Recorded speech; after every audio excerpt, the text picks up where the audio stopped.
Direction la Provence, la montagne Sainte-Victoire en l'occurrence, pour une épreuve pas tout à fait nouvelle. C'est malgré tout la 4e édition, mais avec une date qui change. Le Half Ironman d'Aix-en-Provence, Cyril, devient donc une course de début de saison. Et oui, en effet, une course de début de saison qui va forcément attirer des athlètes professionnels, des athlètes élites, et on n'aborde pas la course de la même façon quand c'est en début de saison. Beaucoup d'athlètes qui sont là pour voir où ils en sont dans leur forme et pour finir la préparation des grosses courses qui arrivent, et je pense notamment aux Ironman du mois de juin et de juillet. Et oui, Nice est directement concerné parce que Yves Cordier, l'organisateur de l'Ironman France, est aussi l'organisateur de ce Half Ironman disputé à Aix-en-Provence. Et pour l'occasion, quel plateau, 2 champions du monde, Bertrand Billard et Frédéric Van Lierne notamment, c'est-à-dire des costauds qui vont venir animer cette compétition. Il faudra aussi compter sur d'autres visages, on va apprendre à les découvrir, mais pour commencer, on va s'attarder effectivement sur un duel. Conférence de presse, présentation, le patron, sérieux, concentré, et les protagonistes.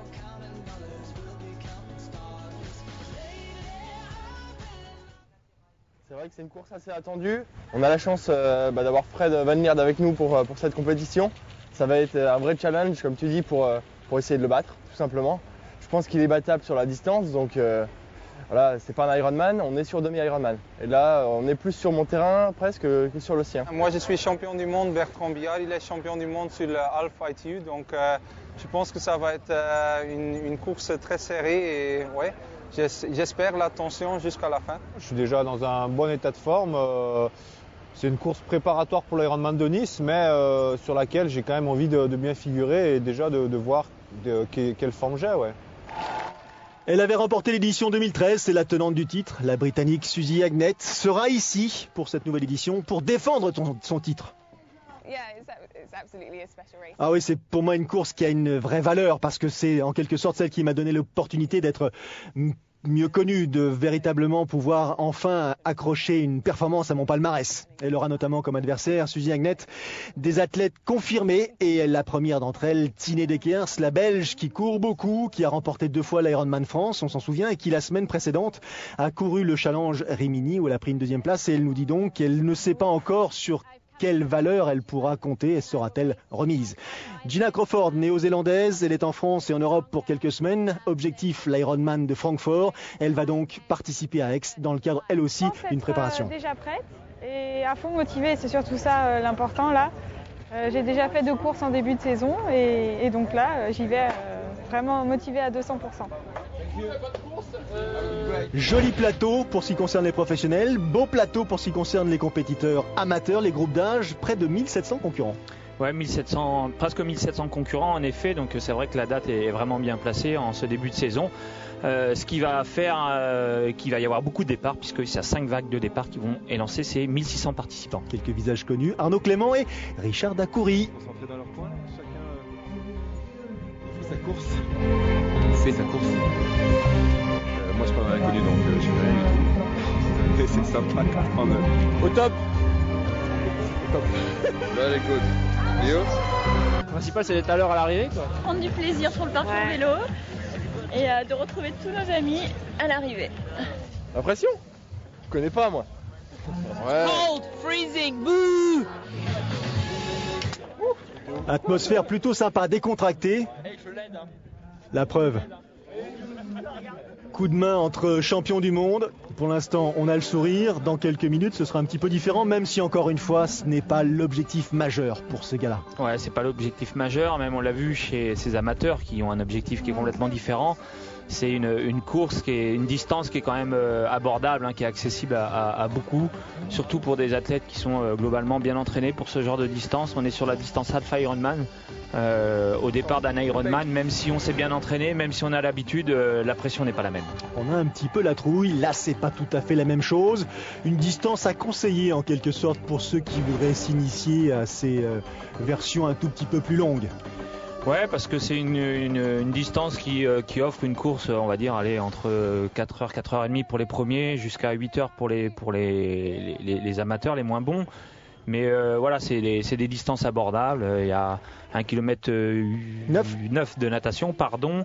90 à vélo. 90 en vélo et 21 à pied. Donc voilà, avec de l'entraînement, c'est des distances où on peut vite récupérer. Et regardez, tout le confort est assuré. Yves Cordier propose 5 vagues de départ. Chacun trouve sa place pour que ce soit fluide, confortable, pour surtout que c'est effectivement, ça attire un petit peu l'attention. On insiste sur les départs natation qui sont un petit peu parfois rudes, où il y a quelques contacts. On essaye de limiter quand même ce style de contact pour favoriser une présence plus nombreuse.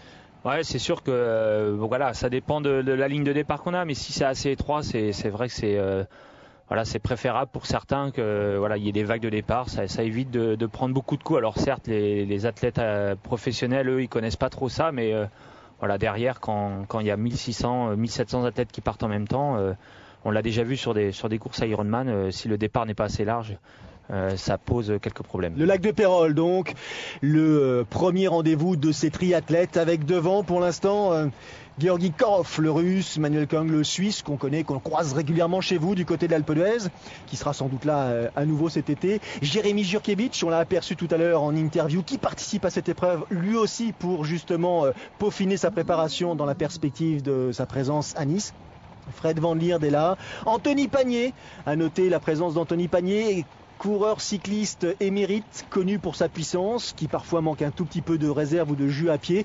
On va voir un petit peu ce que ça donne, mais pour l'instant c'est parti sur des bonnes bases. Côté féminin, bien sûr, Jeanne Collonz, Gina Crawford, Tine Decker, Suzy Agnette, Emma Bilam, donc un joli plateau pour une belle épreuve. Ouais, un très très beau plateau. C'est sûrement des athlètes, on l'a entendu, Jeanne Collonz a déjà fait 2 courses. C'est des athlètes qui ont déjà quelques courses, mais c'est un retour en Europe pour beaucoup, et donc envie de se montrer. Et puis on approche vraiment des courses importantes de la saison, donc on a envie de savoir où on en est, on a envie de faire la course, et puis on a vu des athlètes qui sont heureux de courir avec ces champions du monde. Première cassure en quelque sorte, la groupe de 3 devant, avec Kerhoff, Kung et Jurkiewicz, et derrière il y a Van Lierde, Pagné, Billard. Chez ces dames, pour l'instant, c'est le meilleur dossard 42, c'est Gina Crawford, la néo-zélandaise dont on ne présente plus le palmarès, mais en 2 mots, 5 victoires sur le Challenge Wanaka, victoire sur l'Ironman de Nouvelle-Zélande, l'Ironman Western Australia, bref, une athlète qui a l'habitude de voyager et de bien voyager. Ouais, des athlètes qui ont l'habitude de voyager comme ça à travers le monde, de faire des très très, très bonnes courses. Il faut dire que les conditions de natation là sont vraiment idéales pour nager vite, donc je pense que les athlètes qui viennent de la natation vont vraiment pouvoir se faire plaisir. Très très peu de vent, pas de vagues, donc puis des bouées qui se voient de loin, et donc un parcours super bien dessiné, donc tout ça pour faire vraiment une belle partie natation. Oui, parcours facile entre guillemets, parce que facilement repérable, on fait quasiment un aller-retour. Sortie de l'eau des premiers, justement, Georgi Korov, le russe, 22,49, avec Manuel Kung, le suisse, Jérémy Jurkiewicz en 3e position. Les temps, donc 22,49, 22,53, 22,54. Déjà une première cassure est confirmée. Derrière suivent Fred Van Lierde, Anthony Pagné, Bertrand Billard. Ils ont, grosso modo, 45-50 secondes de retard sur les premiers. Ouais, c'est surprenant de ne pas voir Bertrand dans le premier groupe. C'est un nageur, un très très bon nageur. Techniquement, il a la technique pour vraiment nager vite dans ce genre de conditions. C'est intéressant. On va voir Bertrand partir avec Van Lierde. Jérémy Jurkiewicz sous ses nouvelles couleurs, celle du club de Poissy. Jurkiewicz qui s'est imposé lors de l'Ironman Western Australia en fin d'année dernière, 2e victoire sur distance Ironman. Il a l'intention de multiplier les performances. Billard parti aussi, Jeanne Collonz qui sort de l'eau, Jeanne Collonz qui sort alors en 4e position. Crawford, Bilam et Agnette sont sortis devant elle. Et voici justement Gina Crawford, 25 minutes et 21 secondes pour la néo-zélandaise, 25-31 pour la britannique. Pour les Britanniques, et Jeanne Collonz 27-15, elle a déjà 1 minute 50 de retard sur Gina Crawford. Elle, Tine Deckers, la Belge, sort en 27-17. Des écarts déjà un peu plus importants chez les filles, mais c'est bien pour Jeanne Collonz. On l'avait quittée il n'y a pas si longtemps que ça, elle sortait de blessure, donc c'est important pour elle de faire des bonnes courses, de faire des bonnes transitions. Maintenant il y a un parcours vélo qui est roulant, mais il y a quand même quelques difficultés. avec le tour de la Sainte Victoire. Donc rien n'est joué, même si on l'a vu, il y a quand même quelques écarts chez les filles. En point d'orgue sur ce parcours, bien sûr, vallonné, la fameuse ascension du col de Sangles, qui n'a rien à voir avec les sommets alpins que vous connaissez par cœur, Cyril.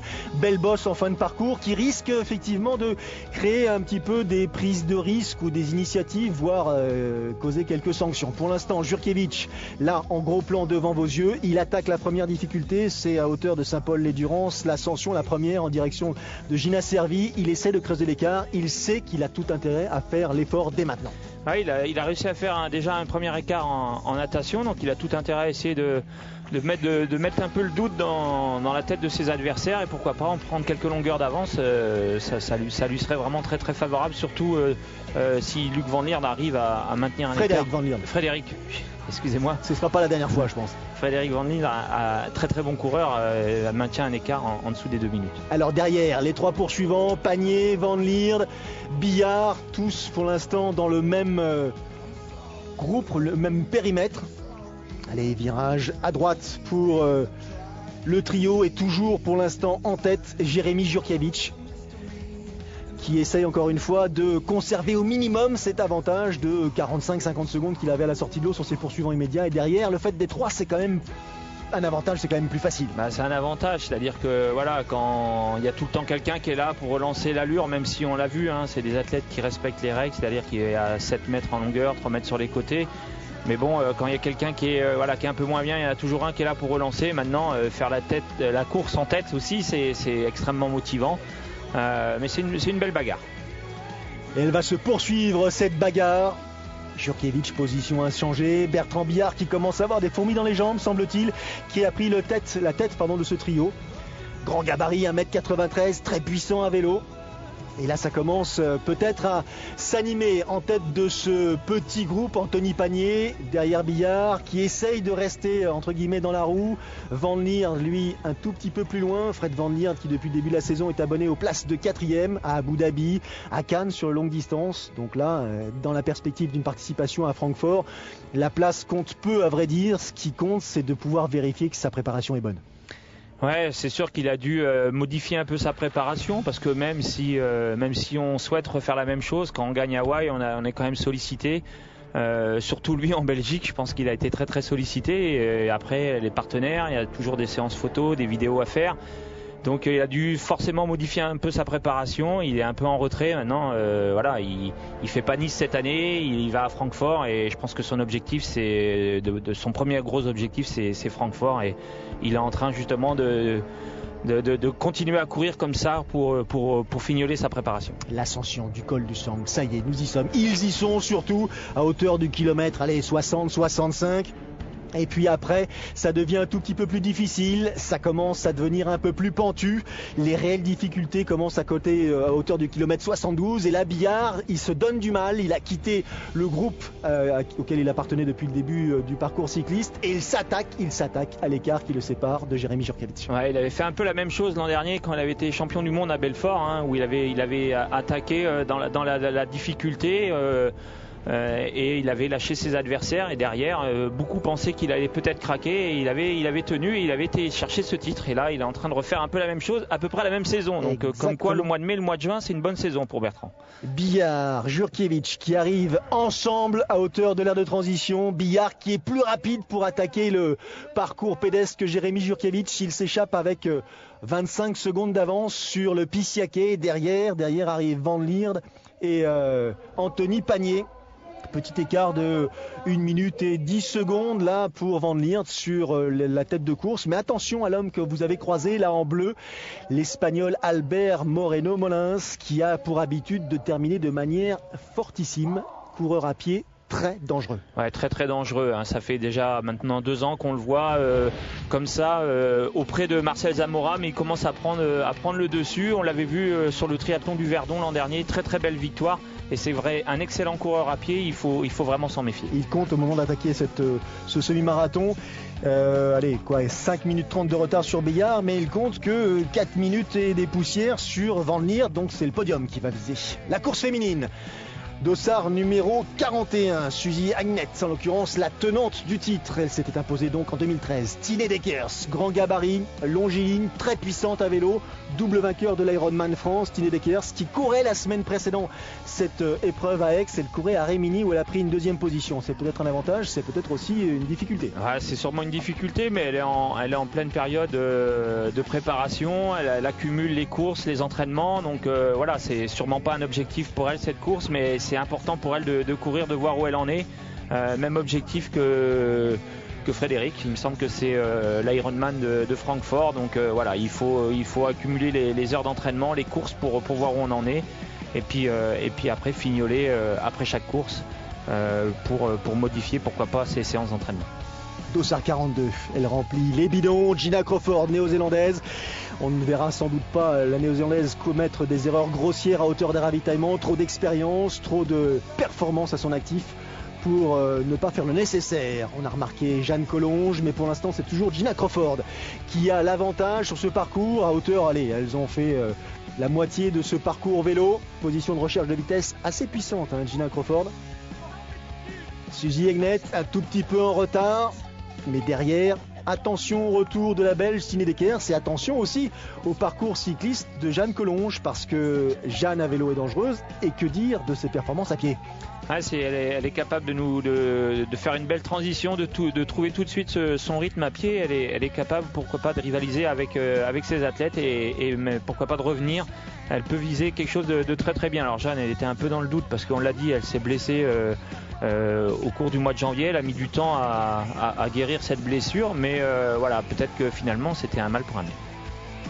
Allez, dernière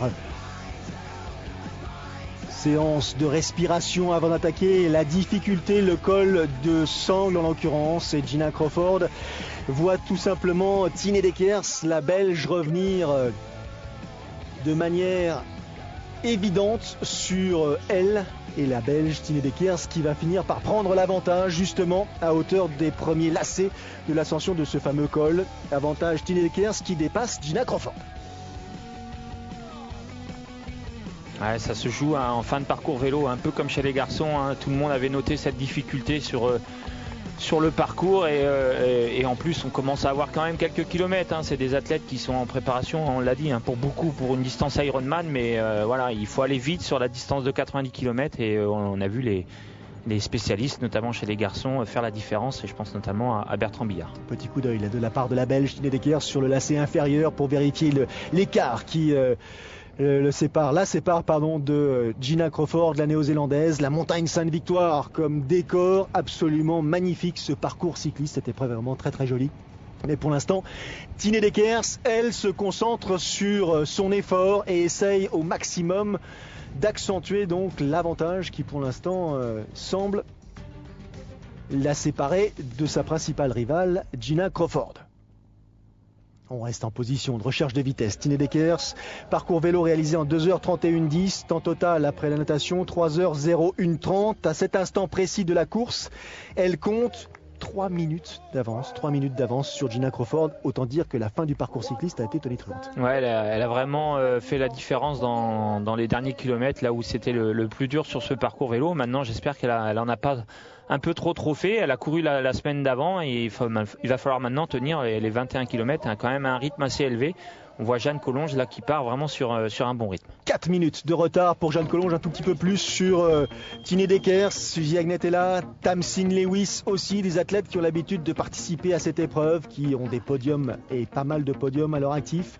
Tout ce qui va nous intéresser, c'est le duel devant entre Bertrand Billard, Jérémy Jurkiewicz pour les 2 premières places, et puis peut-être espérer le retour de Jeanne Collonges sur la tête de course. 4 minutes, c'est quand même important, sachant que ce n'est qu'un semi-marathon au programme. Ah oui, c'est important 4 minutes. Ça veut dire que Jeanne Collonges, on va dire que son joker est déjà entamé. Hein. C'est-à-dire qu'elle n'a plus le droit à l'erreur, elle n'a pas le droit d'avoir un coup de moins bien sur ses 21 km pour espérer la victoire. Et puis elle peut pourquoi pas se dire, voilà, Tine Deckers, elle a couru il y a une semaine, elle est en période d'entraînement forte, préparation, peut-être qu'elle va coincer aussi un petit peu.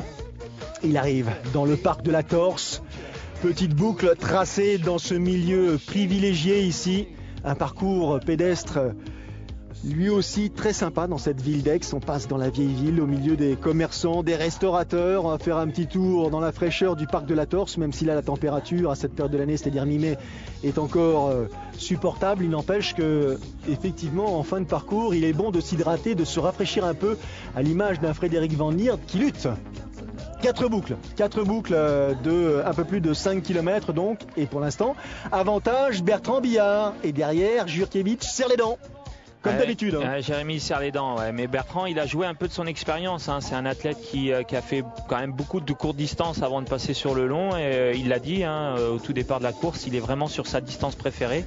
Et il a fait une super transition, il est parti vraiment sur un très très bon rythme, et après c'est beaucoup plus facile de gérer comme ça quand on est devant. Et même si Jérémy derrière s'accroche, il serre les dents, ça va être compliqué pour lui d'aller chercher Bertrand Billard. Bertrand Billard qui a commencé sa saison au Panama, pris une 3e position, un abandon lors de l'Ironman d'Afrique du Sud à hauteur de 15 km à pied, où là ça commence à être difficile, rythme soutenu, mais ça se voit, il lutte aussi Bertrand. Ouais, on l'a vu, il a tourné un peu la tête pour voir où étaient ses adversaires, pour voir s'il revenait, mais voilà, c'est sûr que c'est dur pour Bertrand, mais je pense que son titre de champion du monde il y a un an, ça lui a fait vraiment de bien, on le sent quand même beaucoup plus libéré. Petit faux plat important lors du 3e et 4e tour, ici à Aix, Tine Deckers, toujours en tête de la compétition. Je vous rappelle, elle possède un avantage de 4 minutes sur la Française Jeanne Collonges, un avantage de un tout petit peu moins, je dirais un peu moins de 3 minutes sur Gina Crawford. Foulée véloce, grande foulée, grandes enjambées pour Jeanne Collonges qui n'a pas de temps à perdre. Non, elle n'a pas de temps à perdre, et elle sent qu'il y a quand même un coup à faire. On la voit, elle est agressive dans sa course à pied. En plus, il y a beaucoup de monde, 4 tours en course à pied, donc j'imagine qu'elle doit vraiment être encouragée. C'est Jeanne Collonges, elle a gagné 2 fois en brun, elle s'entraîne à Nice, elle connaît très bien les athlètes, donc voilà, c'est quelqu'un qui, on va dire, elle court à domicile. Et là, l'avantage de Tine Deckers sur Jeanne Collonges est en train de fondre réellement après 2 tours. La Française, je dirais presque à portée de fusil. Elle commence par dépasser Gina Crawford à la faveur de ce 3e tour. Il reste une petite boucle à effectuer, et désormais la Française est en 2e position derrière Tine Deckers. Elle ne peut absolument rien faire, Gina Crawford. Elle a en l'occurrence affaire à plus forte qu'elle. Ah ouais, là, Jeanne, elle est vraiment dans un bon jour. On l'a senti dès le départ de la course à pied. Elle est partie sur un super rythme. Elle était motivée. C'est pas évident mentalement. Elle a fait un gros travail, parce que quand on part avec 4 minutes de retard comme ça, partir sur des bases aussi rapides, c'est qu'on se sent bien, c'est qu'on a envie d'aller. On a envie d'aller chercher cette victoire, on a envie de voir ce qu'on est capable de faire, et voilà, au fil des tours, elle accélère et elle revient progressivement sur la tête de course. Et regardez la façon qu'a de courir Jeanne en l'occurrence là, grandes enjambées, presque gênées par les amateurs, c'est incroyable, tout le monde la supporte. Elle a remporté effectivement la première édition, c'était ici en 2011, et là, à 4 km, je dirais presque au début de la dernière boucle, elle vient de prendre le meilleur sur Tine Deckers. Ouais, et puis là, il n'y a pas photo. Tine ne pouvait pas s'accrocher. Elle est en train de payer un peu, je pense, ses efforts de la fin du parcours cycliste, et puis de son volume d'entraînement et sa course de la semaine passée. Et voilà, Jeanne Collonges a pris la tête. Bertrand Billard, il avait pris une 4e place ici même l'an passé. Cette saison, ça n'a strictement rien à voir. Il s'impose et inscrit son nom au palmarès de l'Ironman 73 d'Aix en Provence. Son temps, en l'occurrence, 3h58-27. 2e position, mérité largement pour Jurkiewicz. Jérémy, 3h59-14, 47 secondes, 47 petites secondes. Et 3e position, Albert Moreno-Molins, on l'avait dit tout à l'heure, il a pris le meilleur sur Frédéric Van Lierde, et c'est lui qui monte sur la dernière place vacante de ce podium masculin. 4e place, encore une fois, la 3e, 4e place cette saison pour Frédéric Van Lierde. C'est vrai que dans le monde de triathlon, Fred, maintenant c'est presque un semi-dieu, donc c'est vrai que c'est énorme de le battre, mais voilà, on sait que Fred, voilà, c'est l'homme qui s'est préparé pour Hawaï, et aujourd'hui il était en préparation, donc voilà, c'est plus anecdotique, mais c'est vrai que ça fait plaisir quand même. Ouais, j'ai tout donné, j'ai tout tenté, c'est ce que je l'avais dit, j'irai jusqu'au bout, jusqu'à la ligne. J'ai tout essayé, et Bertrand était plus fort tout simplement. Je suis satisfait de ma 2e place, je suis satisfait. La suite de ce duel entre Billard et Jurkiewicz, ce sera à Nice dans quelques jours. Simplement, les noms des différents protagonistes qui composent le podium et les écarts. Elle a le sourire, ça y est, elle a enfin le sourire après les efforts consentis. Ce retour tonitruant, elle comptait 4 minutes de retard sur Tine Decker au moment d'attaquer le semi-marathon. Jeanne Collonges s'impose à nouveau ici à Aix. Et victoire en 4h27 et 11 secondes. Et avant le départ, il y a mon coach qui m'a dit la course c'est jusqu'au bout. Donc j'y ai pensé jusqu'au bout. Je me suis dit c'est pas fini tant que la ligne n'est pas franchie. Voilà. Attention à Jeanne Collonges, elle ne lâche jamais rien. Et Yves Cordier le sait bien, c'est pour ça qu'il n'oublie pas malgré tout de lui rappeler que rien ne se décide tant que cette fichue ligne d'arrivée n'est pas franchie. Deuxième place pour Tine Deckers, troisième place pour la néo-zélandaise Gina Crawford. Très très joli podium. Suzy Agnette, la tenante du titre, termine en 5e position. Vive 2015 avec autant de réussite et puis un grand merci à tous nos partenaires, mais surtout et également à tous ces participants qui nous donnent beaucoup d'énergie pour pouvoir produire cette belle manifestation. Joli spectacle, dynamique Cyril, 1700 inscrits pour cette édition de l'Ironman 70.3 de Aix, remporté par Billard et Collonges. Prochain rendez-vous pour ce qui nous concerne, ce sera un format un peu plus long, celui de l'Ironman, direction les Canaries et Lanzarote. Rendez-vous la semaine prochaine. Salut à tous. Salut.